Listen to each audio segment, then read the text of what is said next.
Hello and welcome to the world of stories. I'm sure you're here for a bedtime story to help you drift into sleep. And so, let's begin. Once upon a time, there was a miller. He was a foolish man who was always boasting. Then he went too far. The king was riding past the mill with his huntsman one day. The miller's daughter was sitting in the doorway spinning. The king noticed that she was a pretty girl, so he began talking to her. Her father came bustling up and began to tell the king what a splendid daughter she was.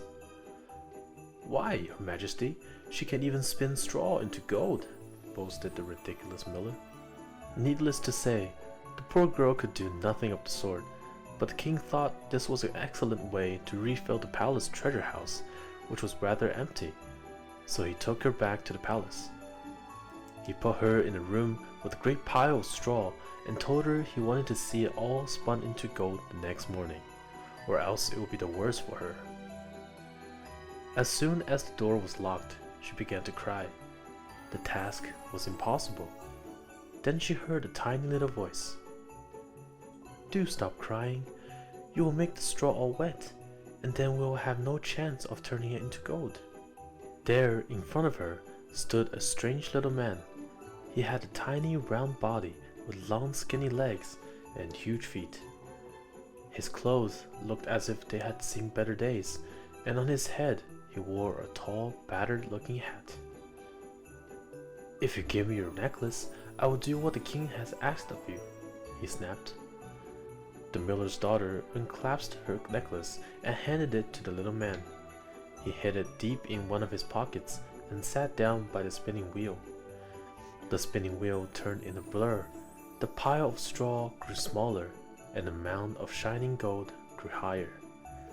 As the first light of the day shone in through the window, it was all done. The strange little man disappeared as suddenly as he had appeared. The king was delighted with the great pile of gold and asked the miller's daughter to marry him.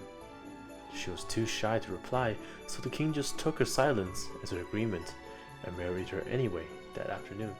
For a while, all was well, but then the treasure house grew empty again, so once more the poor girl, now the queen, was locked in a room with a pile of straw and a spinning wheel. As the queen wept, once more the strange little man appeared.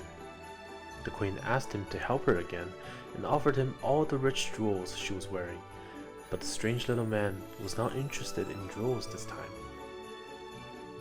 "You must promise to give me your firstborn child," he whispered.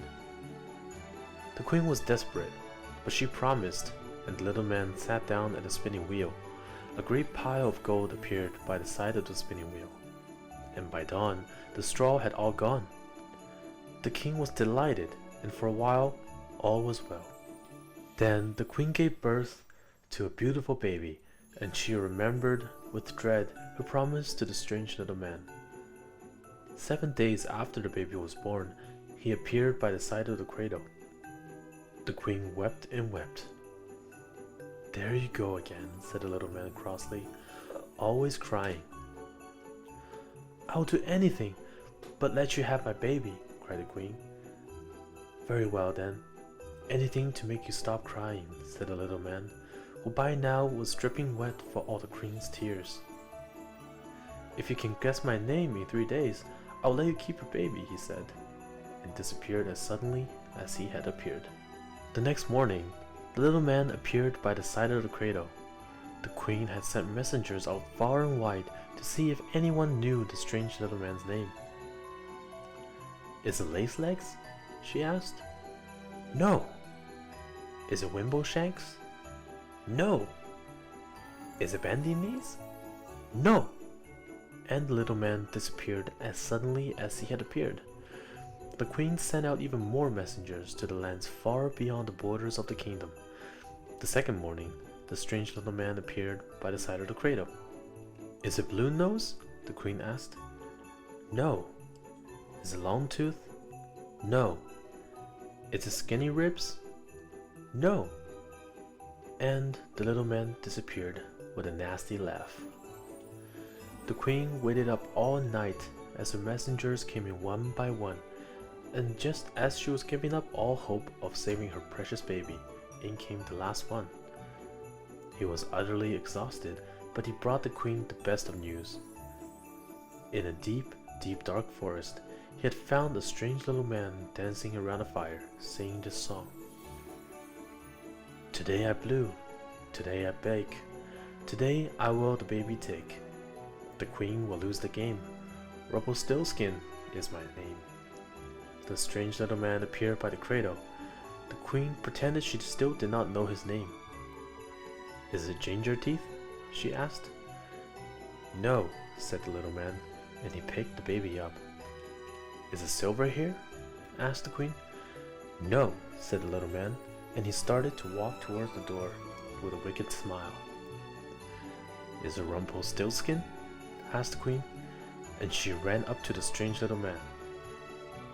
Some witch told you that, shrieked the little man, and he stamped his foot so hard that he fell to the floor and was never seen again. The queen told the king the whole story, and he was so pleased his baby and his queen were safe that he forgot to be cross with the miller who had told such a terrible fib in the first place. That's it for tonight. Thank you for listening. Have a great night. Please like and subscribe if you like my contents. I shall update daily and continue with my best efforts. Good night.